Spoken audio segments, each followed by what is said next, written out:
Por que é que os currículos da grande maioria das escolas permanecem os mesmos? E por isso que eu questiono a questão da evolução. Por que tudo evolui e a educação não? A educação também precisa acompanhar essas tendências que a sociedade e que o mercado, enfim, nos oferece. Depois de 15 anos somente com a educação infantil, o meu filho, que estava iniciando a idade então da educação básica, de entrar no primeiro ano, e eu ficava me perguntando, eu não quero oferecer para o meu filho o que eu recebi lá atrás, da mesma forma, com o mesmo conteúdo, as mesmas organizações. O que eu posso fazer? Posso pensar em proporcionar algo diferente, como já venho proporcionando na educação infantil. Antes de mais nada, eu busquei formação para isso, para que fosse estruturado um ensino fundamental com uma proposta diferenciada. E o outro motivo é a real intenção, o propósito de termos uma sociedade melhor. Nós temos que partir da educação. Por isso, uma proposta, então, diferenciada, com conteúdo diferenciado, para que eu pudesse proporcionar para o meu filho e também para a sociedade. O que mudou na educação e o que seria educar hoje, na tua visão? O que nós mudamos na educação, porque eu entendo que de forma ampla existe a necessidade de outras mudanças, mas o que nós mudamos é que o aluno possa ser um protagonista, que ele seja ouvido, que ele tenha opinião, que nós possamos desenvolver consciência crítica, que nós tenhamos uma abordagem também do que a sociedade precisa, uma visão macro, de que eles saibam o que é um cenário, o que está acontecendo na economia e o que eu posso fazer para que ela seja diferente, como as pessoas estão e como eu também posso agir então nesse ambiente que me cerca. Também a nível de tecnologia, nós entendíamos que tínhamos que preparar esse jovem para ir para o mercado, ir para uma sociedade, ir para uma vida onde ele pudesse agir e interferir nessa evolução toda que vinha de uma forma produtiva e proativa e com todos os aspectos humanos bem consolidados. A gente comentava há pouco que uma das coisas que te desafia, te incomoda, né? Por que é que tudo evolui e a educação não? O que seria evoluir em educação? Nós sabemos da evolução da tecnologia, mas como é que nós estamos preparando os nossos jovens para que eles já utilizem essa tecnologia hoje de uma forma assertiva e também daqui a pouco? Vou te dar um exemplo de uma possibilidade diferente de fazer. Uma feira ecotecnológica onde é abordado de que forma a tecnologia pode ser utilizada a favor do ser humano. Onde a tecnologia entrou na educação?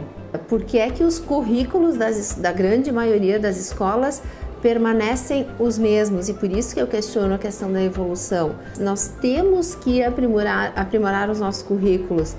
Está surgindo agora, está sendo parte já aprovada e outra em aprovação da nova Base Nacional Curricular Comum. Mas olha só, a questão, por exemplo, de formação humana, nós já trabalhamos há muito tempo.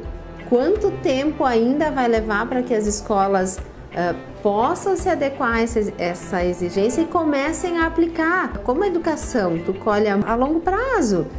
Poxa, daqui a 5 anos eu vou começar uma formação diferente. Quando que este comportamento vai ser colhido? Então, não.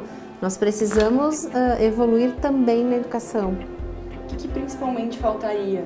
O equilíbrio entre este tripé, que é a questão informação, conteúdo, os aspectos humanos e esta evolução toda de tecnologia. Saber utilizar e utilizar a favor do ser humano, desde a educação infantil, desde os pequenininhos até o ensino médio, nós abordamos então a educação tecnológica e a robótica. Educação tecnológica são os primeiros conceitos de tecnologia lá na educação infantil, como por exemplo, eu estou estudando o bairro. Gente, o que tem no meu bairro? Tem um parque de diversões, e o que tem lá? Tem um carrossel. Vamos montar um carrossel com peças Lego, onde eu vou entender conceitos que normalmente eu só iria ver lá no ensino médio, que é engrenagem, uma alavanca, que são polias. Cada grupo vai fazer o seu carrossel com diferentes papéis. Um é construtor, o outro é apresentador, o outro é relator, para que nós possamos desenvolver as diferentes competências que agora começam a ser trabalhadas. Então, olha só como pode sim ser prático, pode ser prazeroso e, acima de tudo, compreensível o conteúdo. Porque eu fico imaginando um ângulo de inclinação, por exemplo, de uma alavanca. Quando é que eu vou usar esses ângulos?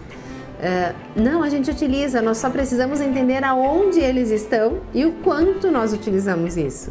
Uma equação, por exemplo, que é aí já estamos lá na robótica.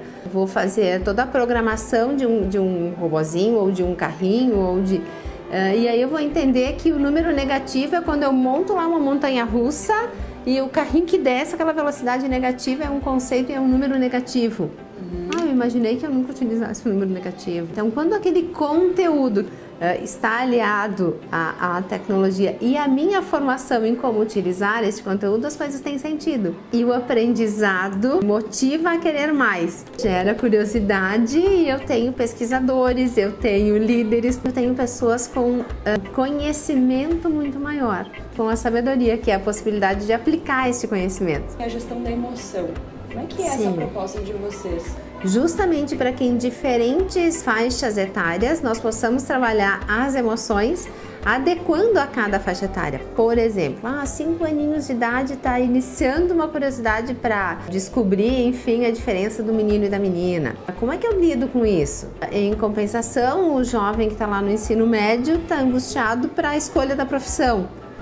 Como eu vou preparar para que ele possa fazer a escolha adequada? Uma faixa etária em que o aluno fica preocupado em eu vou amadurecer ou eu ainda vou ser criança? Como lidar com essas dúvidas e com essas incertezas? Então, a formação humana vem justamente para que nós possamos preparar a capacidade de lidar com as diferentes emoções em cada fase da nossa vida. Capacidade de superar e de passar com tranquilidade da melhor forma. Crianças que vocês mesmos estão educando, com total acesso à internet, cada vez mais autônomas, no relacionamento com os professores, que consequentemente são cada vez mais exigidos, né? Nós trabalhamos proporcionando contato com essas tecnologias. Por exemplo, com a possibilidade de termos uma sala Apple, onde cada aluno vai para a sala e vai utilizar o seu iPad, e o professor vai estar acompanhando o que cada um vai estar desenvolvendo com uma proposta, com um conteúdo, com um quiz, com questões, e aí eles têm que responder e percebem os seus acertos e erros e já corrigem aonde eles precisam rever, com a possibilidade de utilização de lousas eletrônicas em todas as salas de aula, onde a aula que vai sendo construída com a participação do aluno pode ser, no final da aula, salva e já enviada por e-mail para os alunos. Então é proporcionando o acesso à tecnologia para que eles não tenham que passar, como eu, por exemplo, com um calo no dedo de tanto escrever. Afinal de contas, vamos olhar para o dia a dia deles, independente de qual profissão, quanto nós escrevemos e quanto nós digitamos, independente de qual a escolha, né? Sim, não dá para posicionar a tecnologia como uma inimiga, como muitas escolas fazem, né? Pelo contrário, ela agiliza, ela proporciona a capacidade de prática e até de, isso não funciona. O que tu procura em alguém para ser um professor da tua instituição? Tem que amar o que faz. Prezo muito pelo respeito à individualidade, então tem que ser um professor que esteja disposto a saber quem é quem, e não simplesmente que o aluno só seja um número na turma, que nós possamos olhar para cada ser humano e perceber quais são as particularidades de cada um e o que eu preciso estimular em alguns e o que eu preciso equilibrar, enfim, então que esteja disposto a tudo isso. Quem são teus exemplos? Porque, claro, tu és absolutamente inovadora, mas como uma inovadora e uma empreendedora, imaginamos que você esteja também buscando aprender, né? Sem dúvida. Houve uma viagem de estudos que nós fizemos para o Chile e para a Argentina, onde visitamos 8 instituições com diferentes propostas para que nós pudéssemos buscar, de fato, propostas consistentes e adequadas a essa evolução toda. A minha crítica à necessidade de evolução se detém, eu diria que algumas instituições daqui, a referência da Caminho de Saber acaba sendo sempre de fora. Nós estamos constantemente buscando também cursos, aprimoramentos, participamos há vários anos já do Educar, é um congresso que acontece em São Paulo, a nível nacional e internacional, com todas as tendências comprovadas da educação, não são suposições, eu acho que... Não, são estudos e pesquisas que mostram para onde nós devemos ir. Diferente do que se imagina, porque vamos então para a questão do bilíngue, não é uma necessidade, por quê? Porque com essa evolução da tecnologia, logo nós vamos estar com tradutores para todas as línguas. Então nós não vamos precisar dominar todas as diferentes línguas. Claro, o conhecimento de alguns idiomas é importante, mas esta preocupação exagerada ela é desnecessária. Qual que é a fase mais importante para um ser humano, considerando a educação? Todas as fases são importantes. No entanto, nós precisamos saber que a educação infantil traz para nós todo o alicerce, toda a estruturação de personalidade acontece na educação infantil. E nós vamos depois aprimorando e melhorando tudo isso. Se os pais soubessem a importância dessa fase inicial, talvez dessem uma importância maior para a experiência, para a vivência, para o afetivo, mas para a conciliação entre o aprendizado e a brincadeira. Contato com o conteúdo junto com a experimentação, isso de fato consolida e fortalece. Como é que é o desafio de fazer com que o pai colabore com uma educação tão diferente da tua escola? Eu posso afirmar que os pais que hoje estão na Rede Caminho do Saber já sabem desta necessidade do olhar individualizado, da estimulação e já são nossos parceiros nessa proposta, já acreditam nisso. Sim, nós trazemos a família para dentro da escola, acompanham e desenvolvem em parceria com os seus filhos todo o programa então da Escola da Inteligência, que é uma proposta do Dr. Augusto Cury. A Escola da Inteligência é todo esse aspecto da gestão da emoção, adequado para cada faixa etária, onde se trabalha a equipe, os alunos, a família, de fato toda a comunidade escolar. Eu diria que é uma grande oportunidade de melhorar a sociedade de fato. O aluno, ele sempre vai ser porta-voz, mas quando ele tem respaldo e tem eco na família, ele tem uma capacidade muito maior de aplicar. Além de fortalecer os vínculos familiares, que a gente entende que eles precisam ser fortalecidos. Turno integral. Tem muitas pessoas que criticam o fato da criança ficar o dia inteiro na escola. Eu quero frisar muito a questão de que todo ser humano utiliza somente 10% do potencial que tem. Se todo ser humano só utiliza 10%, o que é que nós temos que fazer com as nossas crianças para que elas não sejam podadas? Nós temos que proporcionar experiências. Então nós temos aqui estimular, disponibilizar os mais diversos recursos e atividades para que eles possam saber, isso tem a ver comigo. Esta é a minha preferência. Mas se eu nunca experimentar outras, eu não sei se eu gosto mais disso ou daquilo. Nós temos que proporcionar coisas agradáveis e diversificadas para que estar na escola seja de fato prazeroso. Isso tem inúmeras teorias que mostram que a gente aprende brincando. Então eu tenho que utilizar esse turno contrário como um complemento a toda a questão pedagógica. E aí, se eu percebo, através de uma música, de uma brincadeira, de uma roda cantada, que isso complementa o meu aprendizado, por exemplo, estou em sala de aula aprendendo frações, e aí lá no turno integral eu fiz uma aula de culinária, e nessa aula de culinária eu dividi o bolo. Eu tenho um quarto do bolo. Eu estou numa aula de culinária, num turno contrário, e eu estou entendendo um conteúdo que é abordado lá na minha sala de aula. Nós temos que proporcionar atividade prática para os nossos jovens, para as nossas crianças, enfim. Como é que nós vamos solucionar o problema de uma empresa que precisa de pessoas proativas sem proporcionar proatividade? Nós precisamos proporcionar, na verdade, a experiência. Nesse sentido, a educação pode inclusive impactar a economia futura de uma cidade, de uma região, de uma comunidade? Eu tenho certeza disso. Nós precisamos sim preparar as nossas crianças, os nossos jovens, para que eles estejam inseridos no que acontece na sociedade, para que eles possam participar e saiam de uma zona de conforto onde tudo a gente fica esperando que venha do próximo. ou da empresa, ou do município, ou do estado, nós temos que ter pessoas mais envolvidas, mais participativas. Um ano especial comemorando 30 anos como empreendedora, como professora, como visionária, né? Fala um pouquinho dos teus planos para a próxima década.